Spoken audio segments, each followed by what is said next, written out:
Video like जरूर कर लीजिए और ऐसे वीडियो लगातार फ्री में पाने के लिए चैनल को तुरंत सब्सक्राइब कर लीजिए और बेल आइकन को जरूर टैप कर लीजिए ताकि आगे भी सारे वीडियो आपको मिलते रहे। यूट्यूब में फॉलो करते हैं तो प्लीज ये वाला फ्री टेलीग्राम चैनल जरूर ज्वाइन कर लीजिएगा। सारे नोटिफिकेशन सारे अपडेट यहीं पे आते हैं, ध्यान रखिए। दोस्तों एक बार फिर से आपका स्वागत है सी साइट प्रिपरेशन के इस यूट्यूब चैनल पर। फ्रेंड्स आज की इस क्लास में हम लोग 90 डेज स्ट्रेटेजी के डे 24 का डिस्कशन करेंगे। यह class UP PCS RO ARO के अतिरिक्त सभी प्रकार के स्टेट पीसीएस एग्जाम या फिर वनडे एग्जाम के लिए समान रूप से उपयोगी है। फ्रेंड्स इस क्लास में हम लोग रॉन्ग नंबर सीरीज के टॉप 11 क्वेश्चन का डिस्कशन करेंगे। आपको वीडियो को अंत तक देखना है और लास्ट में कमेंट करना है कि 11 में से कितने क्वेश्चन आपके एकदम सही बने थे। तो चलिए दोस्तों शुरू करते हैं अपने क्लास को। देखिए यहाँ पर टीम के पेड कोर्सेज से जुड़े कुछ इन्फॉर्मेशन दिए गए। अगर आप टीम के पेड कोर्सेज से जुड़ना चाहते हैं तो इन दिए गए नंबर पर कॉल करके पेड कोर्स से जुड़ने की प्रक्रिया समझ सकते हैं। इसके अतिरिक्त ये ज्ञान सर का व्हाट्सएप नंबर है 7838692618। आप यहां से व्हाट्सएप के माध्यम से भी जानकारी प्राप्त कर सकते हैं। दोस्तों अगर अभी तक आपने प्ले स्टोर से स्टडी फॉर सिविल सर्विसेज का एप्लीकेशन इंस्टॉल नहीं किया तो इसे जरूर इंस्टॉल कीजिएगा। जितने भी प्रकार के नोटिफिकेशन अपडेट्स या फिर पेड कोर्सेज से जुड़ी जानकारी हैं आपको यहाँ पर मिल जाएंगे और साथ ही साथ फ्री इनिशिएटिव्स को भी आप यहाँ से प्राप्त कर सकते हैं। चलिए फिर आगे बढ़ते हैं प्रश्नों की ओर। देखिए यहाँ पर पहला प्रश्न दिया है, यहाँ पर दूसरा प्रश्न दिया है। वीडियो को आप पॉज कीजिएगा, क्वेश्चन को ट्राई कीजिएगा, इसके बाद सॉल्यूशन को देखिएगा। तो उम्मीद है कि आपने वीडियो पॉज करके क्वेश्चन ट्राई कर लिया होगा। देखिए क्वेश्चन बनेगा कैसे इसके लिए आप ये समझ के रखिएगा, जो भी आपने नंबर सीरीज में पीछे कॉन्सेप्ट पढ़ा है सब कुछ वही अप्लाई होगा, बस यहाँ पर एक नंबर गलत है उसे आपको फाइंड करना है। तो देखिए इस क्वेश्चन में क्या पैटर्न चल रहा है हम लोग इसको समझने का प्रयास करते हैं। सबसे पहले डिफरेंस देखते हैं, 3 का डिफरेंस, फिर 9 का डिफरेंस है ना, यहाँ पर 27 का डिफरेंस है, फिर आगे अगर आप देखेंगे तो यहाँ पर 84 का डिफरेंस है ना। इस तरीके से डिफरेंस का पैटर्न चल रहा है। तो देखिए यहाँ पर अब करेंगे क्या, इसमें कुछ ना कुछ तो ऐसा लॉजिक है जो इस क्वेश्चन को अलग बना रहा है। देखिए ये क्या है, 2 गुणे 3 और -1, 2 में 3 का गुणा कराया गया 6 मिला और -1 किया गया तो 5 मिला। ठीक, 5 गुणे 3, 5 में 3 का मल्टीप्लाई करने पर 15 मिला, -1 14 मिल गया। ठीक, 14 गुणे 3, 14 त्रिक 42 -1 41, ये भी सही है। देखिए 41 गुणे 3 और -1, 41 गुणे 3 -1 जब करेंगे ना तो 41 यहाँ कितना होता है 123 हो जाएगा और -1 करने पर 122 मिलेगा, है ना। तो 122 मिलना चाहिए लेकिन यहाँ पर 125 दिया, मतलब ये नंबर गलत है। अब यहाँ पर क्रॉस चेक कर लेते हैं कि सही है कि नहीं। अगर ये 122 होता तो 122 गुणे 3 करते तो 366 होता, -1 करने पर 365 मिलता। यहाँ पर नंबर कितना होना चाहिए था 122, तो ये 125 जो दे रखा है यही नंबर गलत है, विकल्प सी इसका सही उत्तर बन जाएगा।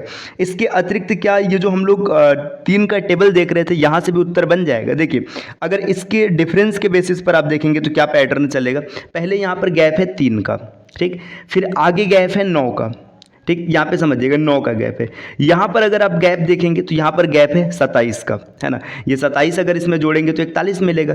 फिर अगर नेक्स्ट देखिए 3 के पावर 1, 3 के पावर 2, 3 के पावर 3, तो अगला गैप होना चाहिए था 3 के पावर 4 का, और 3 के पावर 4 अगर आप करते तो 81 का गैप होता। अगर 41 में 81 जोड़ेंगे तो आपको मिलेगा 122। तो आप यहाँ से भी इसको देख सकते थे।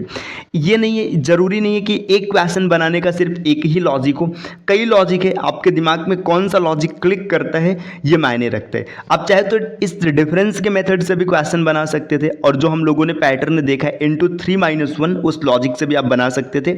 लॉजिक चाहे जो रहेगा आंसर पर कोई फर्क नहीं पड़ने वाला है। चलिए दोस्तों नेक्स्ट अगले क्वेश्चन को देखते हैं, प्रश्न संख्या 2। इसमें देखिए क्या कॉन्सेप्ट चल रहा है। देखिए 16 है, 16 के बाद 4 हो गया, फिर 4 से 8 हो गया, फिर यहाँ पर 2 हो गया, फिर 6 दिया है और फिर 1 दिया है। कॉन्सेप्ट को समझिएगा, 16 से 4 मतलब यहाँ पर क्या किया गया, भाग किया गया 4 से, ठीक। इसके बाद देखिए 4 से 8 मतलब गुणा किया गया किससे, 2 से। आगे का कॉन्सेप्ट देखिएगा, 8 से कितना हो गया, 2 हो गया, मतलब फिर से भाग किया गया 2 से, है ना। अब नेक्स्ट भाग किया गया 4 से, है ना, माफ कीजिएगा, भाग किया गया 4 से। अब नेक्स्ट अगर यही पैटर्न रिपीट करेगा तो गुणा किया जाएगा 2 से, और 2 से गुणा करते तो 2 दूना 4 आना चाहिए था, जबकि यहाँ पर 6 दिया हुआ है ना। अच्छा आगे क्रॉस चेक कर लेते हैं कि सही रहेगा कि नहीं रहेगा। अगर 4 आता फिर भाग करते 4 से तो आपको 1 मिलता है, ये सही हो जाएगा। तो इस क्वेश्चन में जो यहाँ पर 6 दिया गया यही गलत है, इसका सही उत्तर हो जाएगा विकल्प विकल्प ए, ये नंबर यहाँ पर गलत है। तो देखिए पहले का सही उत्तर बनेगा विकल्प सी और दूसरे का सही उत्तर बनेगा विकल्प ए। ये दो क्वेश्चन हम लोगों ने टैकल किया है। आते हैं अगले स्लाइड पर। अगले स्लाइड पर क्या क्वेश्चन है, देखिए 4 के बाद 11 दिया है, फिर 20 दिया है, 33 दिया है, 52 दिया है और 77 दिया है। आपको बताना है कि यहाँ पर कौन सा नंबर गलत होने वाला है। तो देखिए क्या पैटर्न चल रहा है, इस पैटर्न को निकालते हैं। सबसे पहले डिफरेंस देखते हैं। 4 और 11 डिफरेंस कितने का है, 7 का है ना। फिर इसके बाद 11 और 20 डिफरेंस कितने का है, 9 का है ना। आगे देखिएगा 11 और 33 डिफरेंस है 13 का, है ना। नेक्स्ट आगे देखिए 33 के बाद 52 हो गया, डिफरेंस कितने का है, 19 का है ना। नेक्स्ट और अगर आप आगे बढ़ेंगे तो देखिए यहाँ पर क्या हो जाएगा, 52 से 77 हो गया। 77 कहने का मतलब क्या हो जाएगा, यहाँ पर देखिएगा ये डिफरेंस हो जाएगा 5 और 2, यहाँ पर 25 का डिफरेंस है ना। तो ये डिफरेंस अभी आपको कुछ नहीं समझ में आ रहा है कि यहाँ पर क्या चल रहा है, तो चलिए हम लोग डबल डिफरेंस लेकर देखते हैं। डबल डिफरेंस मतलब इसका डिफरेंस लेंगे तो यहाँ पर देखिए 2 का डिफरेंस है, नेक्स्ट यहाँ पर 4 का डिफरेंस है, यहाँ पर 6 का डिफरेंस है। तो नियमतः देखिए यहाँ पे 2 4 6 और यहाँ पर 8 का डिफरेंस होना चाहिए था, क्योंकि पैटर्न क्या है, इंक्रीजिंग ऑर्डर में चल रहा है इवन नंबर पर। तो 2 4 6 और 8 का डिफरेंस होता, अगर 8 का डिफरेंस लेते तो 19 और 8 27 हो जाता। 27 होने का मतलब क्या है, जैसे आप यहाँ पे 27 रखते तो यहाँ पर इसमें क्या हो जाएगा, 52 के बाद ये जो नेक्स्ट नंबर है ना, यहाँ पे 27 जुड़ता 52 में, तो ये आपको 79 मिलता, जबकि 79 नहीं है, यहाँ पे 77 दिया गया। तो ये नंबर गलत हो जाएगा, विकल्प ए इस प्रश्न का सही उत्तर बनेगा। चलिए दोस्तों आते हैं अगले प्रश्न पर। अगला प्रश्न यहाँ पर क्या दिया है, देखिए 8 से 4 हो गया, 4 से 10 हो गया, 10 से 5 हुआ है, 5 से 13.5 और 13.5 से 6.2। यहाँ पर क्या पैटर्न चल रहा है, देखिए 8 से 4 कैसे बन सकता है, यहाँ पर भाग किया गया 2 से, पहले भाग किया गया 2 से, ठीक। नेक्स्ट 4 से 10 हो गया, 4 से 10 कहने का मतलब है मल्टीप्लाई किया गया है 2.5 से, 2.5 से, यहाँ पर सही है। इसके बाद देखिए 10 से 5 हो गया, मतलब भाग किया गया 2 से, है ना। अब अगर यही पैटर्न रिपीट करेगा तो मल्टीप्लाई करेंगे 2.5 से, और जैसे ही 2.5 से मल्टीप्लाई करेंगे तो 5 में 2.5 से मल्टीप्लाई करने पर 12.5 आएगा, न कि 13.5। अब देखिए 12.5 आ रहा है, तो आगे देख लेते हैं क्या पैटर्न सही है कि नहीं सही है। तो 12.5 में अगर 2 से भाग करेंगे तो 6.25 मिलेगा, बिल्कुल सही हो जाएगा। तो इसका सही उत्तर हो जाएगा विकल्प बी। यहाँ पर इसमें 13.5 जो दिया ये गलत है, इसको रिप्लेस करके हमें लिखना पड़ेगा 12.5, तभी आपका नंबर सही बन जाएगा। तो दोस्तों यहाँ पे ये 2 क्वेश्चन और है ना। पहले का उत्तर बना है विकल्प ए 77 गलत है, और दूसरे का उत्तर बना है विकल्प बी 13.5 गलत है। चलिए आते हैं अगले स्लाइड पर और क्वेश्चंस को देखते हैं। देखिए नेक्स्ट यहाँ पर और क्वेश्चन दिया, प्रश्न संख्या 5 और 6। वीडियो को कीजिएगा पॉज और क्वेश्चन को कीजिएगा ट्राई। देखिए अब इसमें देखते हैं, सबसे पहले डिफरेंस के पैटर्न को देखते हैं। देखिए अगर डिफरेंस आप अप्लाई करेंगे तो यहाँ पर डिफरेंस कितने का है, 23 का, है ना। पहला जो गैप है ये 23 का गैप है ना। इसके बाद देखिएगा 23 के बाद यहाँ पर 19 का गैप है ना, 19 का गैप है। नेक्स्ट यहाँ पर देखिए ये है गैप 17 का, है ना। इसके बाद आगे अगर बढ़ेंगे तो यहाँ पर गैप देखिए कितने का हो जाएगा, ये गैप आपको दिख रहा है 15 जोड़ेंगे तो 80, और यहाँ पर ये 18 का गैप है ना। 18 के बाद अगर नेक्स्ट यहाँ पर देखेंगे तो ये गैप कितने का दिख रहा है, यहाँ पर ये गैप हो जाएगा 5 और 1 6 का गैप हो जाएगा, और यहाँ पर 7 का गैप हो जाएगा। अब एक चीज़ ध्यान से देखना, ये प्राइम नंबर है, ये प्राइम नंबर है, ये प्राइम नंबर है, ये प्राइम नंबर है, लेकिन ये 2 प्राइम नंबर नहीं है। तो गैप तो प्राइम नंबर का चल रहा है। अब प्राइम नंबर का गैप चल रहा है, इसका मतलब 23 का गैप ठीक है, 19 का गैप ठीक है, 17 का गैप ठीक है। अगला जो गैप होना चाहिए था ये 18, यहाँ पे क्या होना चाहिए था, 13 का गैप होना चाहिए था। तो देखिए ये डेटा ठीक है ना, ये भी ठीक है, ये भी ठीक है। यहाँ पर ये जो गैप है ना, ये गैप गलत हो गया, ये गैप गलत हो गया। यहाँ पे गैप होना चाहिए था 13 का, और जैसे 13 का गैप बनाते तो ये 65 नहीं होता, ये 60 होता, है ना, 60 होता। अब ये 60 सही है कि नहीं, क्योंकि इसके बाद नेक्स्ट गैप सॉरी माफ कीजिएगा 70 होता है यार, मैं 60 का लिख रहा हूँ, 70 होता है ना। और 70 के बाद जो अगला गैप आएगा वो 11 का आएगा, तो 59 यहाँ पर बिल्कुल सही दिया। तो ये देखिए जो 65 दिया ना, ये 65 नहीं होगा, ये 70 होगा। यहाँ पर ये 65 जो नंबर दिया ये गलत है, तो विकल्प सी इस प्रश्न का सही उत्तर बनेगा। 65 गलत दिया गया, ये प्राइम नंबर का डिफरेंस चल रहा है। अगले प्रश्न पर आते हैं। अगला प्रश्न यहाँ पर देखिए, इसमें क्या पैटर्न है ना। देखिए 4 से 6 हो गए, है ना। आप +2 देख सकते हैं, और इंटू आप ये भी देख सकते हैं इंटू 1.5, है ना। 1.5 का मल्टीप्लीकेशन है ना। आगे देखिए 6 से 12 हो गया इंटू 2, है ना। फिर देखिए 12 से 30 हो गया, मतलब इंटू 2.5 चल रहे हैं। 30 से 90 हो गया मतलब इंटू 3 हो गया। देखिए पैटर्न आपको मिल गया 1.5, 2, 2.5, 3। अगला क्या होगा 3.5 होगा। 3.5 अगर आप करेंगे तो देखिए 270 में 45 जोड़ेंगे 315, बिल्कुल सही, इंटू 3.5, ये बिल्कुल सही है ना, यहाँ पर 3.5 हो जाएगा। फिर आगे क्या हो जाएगा, आगे हो जाएगा इंटू 4। 4 कहने का मतलब है देखिए यहाँ पर इसमें 4 से मल्टीप्लाई कराएंगे, जैसे आप 4 से मल्टीप्लाई कराएंगे तो क्या हो जाएगा 315 में 4 से गुणा कराना है तो आपको मिलेगा 1200 और यहाँ पर 60 जोड़ेंगे तो 1260 यहाँ पर होगा। इसमें जो गलत है ये 1240 जो दिया ये गलत है, तो यहाँ पर विकल्प में 1240 नहीं दिया गया तो नन ऑफ दीज, NOT का मतलब है नन ऑफ दीज, इसमें से कोई भी ऐसा विकल्प नहीं है जो गलत है, जो गलत है वो यहाँ पर दिया ही नहीं है।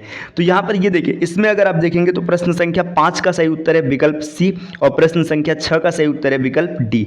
इसमें जो रिप्लेस होगा ये 1240 रिप्लेस होगा, इसके स्थान पर 1260 लिखा जाएगा तब ये सही बन जाएगा। दोस्तों आते हैं अगले स्लाइड पर। नेक्स्ट अगले स्लाइड पर क्या क्वेश्चन है, देखिए प्रश्न संख्या 7 यहाँ पर दिया गया आपको, देखिए ये 9 है, यहाँ पर 10 है, फिर 27 है, 135, 945, 8,505 और यहाँ पर 93,555। अब इसमें आपको बताना है कि कौन सा इसका उत्तर सही होगा। तो देखिए इसमें क्या पैटर्न चल रहा है, अगर क्वेश्चन को ध्यान से देखा जाए, देखिए यहाँ पर देखने पर ये पता चल रहा है, देखिए ये जितने भी नंबर्स हैं ना 10 को छोड़ करके सब 9 के मल्टीपल हैं। देखिए 9 के मल्टीपल है, कैसे पता चला, देखिए यहाँ पर देखिए ये 5, 5, 10, 5, 15, 3, 18 और 9, 27, 9 से कट जाएगा, 5, 5, 10, 8, 18, 9 से कट जाएगा, ये 9, 9, 18 ये भी कट जाएगा, 9 ये भी कट जाएगा, ये भी कट जाएगा, ये भी कट जाएगा। तो सभी नंबर्स 9 के मल्टीपल है, तो इस तरीके से अगर आप देखेंगे तो यहाँ पे 10 तो आंसर इसका मिल जाएगा। लेकिन क्या ये लॉजिक सही है क्या, इसको समझने की कोशिश करते हैं। जो हम लोगों ने लॉजिक ढूंढा है ये सही है, इसके अतिरिक्त देखिए इसके अलावा और कोई लॉजिक जो इसको सेटिस्फाइड करे। तो देखिए यहाँ पे हम ये देख सकते हैं कि पहले 9 में ना मल्टीप्लाई किया गया 1 का, देखिए 9 में अगर 1 का मल्टीप्लाई करेंगे तो आंसर आएगा 9, ठीक। फिर यहाँ पर 9 में 3 का मल्टीप्लाई करेंगे तो 9 त्रिक 27, 27 में 5 का मल्टीप्लाई करेंगे तो 135 मिलेगा, इसमें 7 का मल्टीप्लाई करेंगे तो 945 मिलेगा और आगे 9 का मल्टीप्लाई करेंगे तो ये मिलेगा और फिर नेक्स्ट 11 का मल्टीप्लाई किया गया। तो देखिए जो मल्टीप्लिकेशन का पैटर्न चल रहा है ये इंक्रीजिंग ऑड नंबर है, ऑड नंबर को इंक्रीज करते हुए सेट किया गया। तो 9 1 का 9 यहाँ पर आएगा, ये सही होगा। तो इस तरीके से यहाँ पे क्या हो जाएगा, आपको पैटर्न भी मिल चुका है। क्या हो रहा है कि जो ऑड नंबर है इसको इंक्रीज करते हुए मल्टीप्लाई कराया गया। तो विकल्प 20 प्रश्न का सही उत्तर बनेगा 10। यहाँ पे जो 10 दिया है ये गलत है, 10 नहीं होना चाहिए था, 10 के स्थान पर कुछ और होना चाहिए था और कुछ और का मतलब 9 होना चाहिए था। अगले प्रश्न को देखते देखिए प्रश्न संख्या 8, इसमें क्या दिया है, इसमें दिया है 1, 1, 2, 6, 24, 120, 725। इसमें क्या पैटर्न चल रहा है, देखिए इसमें अगर आप इसको ध्यान से देखेंगे ना ये क्या लॉजिक चल रहा है। देखिए इधर देखो ये 1 दिया है ना, 1 का फैक्टोरियल, 2 का फैक्टोरियल, 3 का फैक्टोरियल, 4 का फैक्टोरियल, 5 का फैक्टोरियल और 720 क्या होता है, 720 होता है, यहाँ पे 725 दिया जबकि 720 होता है 6 का फैक्टोरियल, है ना। तो यहाँ पर जो नंबर गलत है 725 गलत है, विकल्प 20 का सही उत्तर बनेगा। बाकी आप इसको किसी और तरीके से भी देख सकते थे। अभी वर्तमान में जो डेटा मेरे दिमाग में चल रहा है, आप बोलेंगे इस 1 का क्या, देखिए ये 1 है 0 का फैक्टोरियल, है ना। किसी क्लास में मैंने बताया था कि 0 का फैक्टोरियल 1 होता है, इसकी कंप्लीट चर्चा हम लोग किसी क्लास में कर लेंगे। 0 का फैक्टोरियल 1, 1 का फैक्टोरियल 1, 2 का फैक्टोरियल 2, 3 का फैक्टोरियल 6, 4 का फैक्टोरियल 24, 5 का फैक्टोरियल 120 और इसके बाद 6 का फैक्टोरियल 720 होता है, जबकि यहाँ पे 725 दिया, तो यही गलत हो जाएगा। तो दोस्तों क्या गलत है, आपने इसको आसानी से यहाँ पर क्लियर कर लिया। चलिए यहाँ पे देखिए जो 2 क्वेश्चन थे इसमें कौन कौन सा विकल्प बने। पहले का विकल्प बी सही होगा और इस पर विकल्प बी यहाँ पर इसमें भी सही है। आते हैं अगले स्लाइड पर। नेक्स्ट अगले स्लाइड पर क्या क्वेश्चन है, देखिए यहाँ पर डेटा दिया गया 312, 300, 264, 200, 120, 12। इसमें बताना है कौन सा नंबर गलत होने वाला है। देखिए कौन सा नंबर गलत होगा इसके बारे में समझते। 312 से 300 हो गया, डिफरेंस कितने का है, 12 का है, ठीक। या डिफरेंस को साइड में लिखते हैं ताकि सब एक में मिक्स ना हो, 12 का डिफरेंस है, ठीक है। और 300 से 264 डिफरेंस यहाँ पर 36 का है, ठीक। यहाँ पर देखिए डिफरेंस कितने का है, 64 का है। आगे बढ़ेंगे यहाँ पर डिफरेंस आप देखेंगे तो 80 का है और नेक्स्ट अगर डिफरेंस देखेंगे तो यहाँ पर डिफरेंस हो जाएगा 108 का। देखिए पैटर्न क्या चल रहा है ना, 12 1 का 12, 12 3 36, 12 नवैया 108 है ना। अब यहाँ पे क्या चल रहा है देखिए, आप देखेंगे 12 गुड़े 1 का डिफरेंस है, 12 गुड़े 3 का डिफरेंस है, 12 गुड़े है ना 9 का डिफरेंस है। अब यहाँ पर क्या होना चाहिए था, 12 गुड़े 5 का डिफरेंस और 12 गुड़े 7 का डिफरेंस, गुड़े 5 और गुड़े 7 का डिफरेंस चलना चाहिए था। तो अगर यहाँ पर देखिए गुड़े 1 गुड़े 3 गुड़े 5, यहाँ पर डिफरेंस अगर हम 60 का निकालेंगे तो ये 204 होना चाहिए था, न कि 200 होना चाहिए था, क्योंकि इसमें से 60 माइनस करने पर 204 मिलेगा। और फिर आगे देखिए यहाँ पे अगर 84 घटाएंगे तो बिल्कुल सही आएगा। तो ये 200 जो दिया है यही गलत है, ये नहीं होना चाहिए, यहाँ पे 204 होना चाहिए था। ये विकल्प ए इसका सही उत्तर बनेगा। अगले प्रश्न पर आते हैं, प्रश्न संख्या 10। 10 में देखिए क्या दिया, 4 से 5 हो गया, 5 से 11 हो गया, 11 से 34, 34 से 135, 135 से 686। पैटर्न क्या चल रहा है, 4 गुड़े 1 प्लस 1 है ना, ये 5 मिल गया, 5 गुड़े 2 और प्लस 1, यहाँ पर 11 मिल गया है ना, 11 गुड़े 3 और प्लस 1, यहाँ पर 34 मिल गया, बराबर में 34। अब देखिए पैटर्न मिल गया, गुड़े 1 प्लस 1 गुड़े 2 प्लस 1 गुड़े 3 प्लस 1, तो अगला क्या हो जाएगा, गुड़े 4 प्लस 1, ठीक ये होना चाहिए। तो जैसे आप लिखते 34 गुड़े 4 है ना, 34 गुड़े 4 कितना हो जाता है, 120 और 16 136, 136 में 1 जोड़ते तो 137 होना चाहिए था, जबकि यहाँ पर क्या दिया 135 दिया है, 135 दिया है मतलब यही गलत दिया है, यहाँ पर 137 होना चाहिए था। और 137 में 5 का गुणा करते यूनिट डिजिट 5 आता और 1 जोड़ने पर 6 आता, बिल्कुल सही हो जाएगा। तो विकल्प 20 प्रश्न में गलत दिया हुआ है। तो देखिए क्वेश्चन नंबर 9 और 10 की बात करेंगे तो 9वें में विकल्प ए गलत है और 10वें में विकल्प बी गलत है। चलिए दोस्तों आते हैं प्रश्न संख्या 11 पर, आज के क्लास के अंतिम प्रश्न पर। 102, 115, 132, 151, 174 और 203, यहाँ पे ये क्वेश्चन दिया गया। इस क्वेश्चन में क्या पैटर्न अप्लाई होगा और कौन सा विकल्प सही होगा, इसे आप कमेंट करके जरूर बताइएगा। 10 क्वेश्चन को मैंने खुद सॉल्व किया है ना, और बाकी एक क्वेश्चन इसे आपको खुद से सॉल्व करना है, इसके आंसर को कमेंट करना है। और साथ में ये भी बताइएगा कि 11 में से कितने क्वेश्चन आपके सही बने थे, है ना। चलिए फिर मिलते हैं आपसे अगले वीडियो में कुछ नए कॉन्सेप्ट के साथ। अगला टॉपिक क्या होने वाला है या फिर क्या टॉपिक आप पढ़ना चाहते हैं, आप इसे कमेंट करके ज़रूर बताइएगा। 90 डेज स्ट्रेटेजी प्लेलिस्ट में अगर आप जाएंगे तो हम लोगों ने देखिए क्लॉक को नहीं, हाँ क्लॉक को पूरी तरीके से डन कर रखा है, काउंटिंग ऑफ फिगर डन हो चुका है ना, काउंटिंग ऑफ फिगर डन हो चुका है, इसके बाद कोडिंग डिकोडिंग डन हो चुका है, और यहाँ पे हम लोगों ने सीरीज मतलब जो नंबर सीरीज है इसको पूरी तरह से डन किया है। अगला टॉपिक क्या होना चाहिए आप इसे कमेंट करके बताइएगा कि किस टॉपिक को आप पढ़ना चाहते हैं। चलिए फिर आपसे मिलते हैं नेक्स्ट वीडियो में कुछ नए कॉन्सेप्ट के साथ, तब तक के लिए नमस्कार।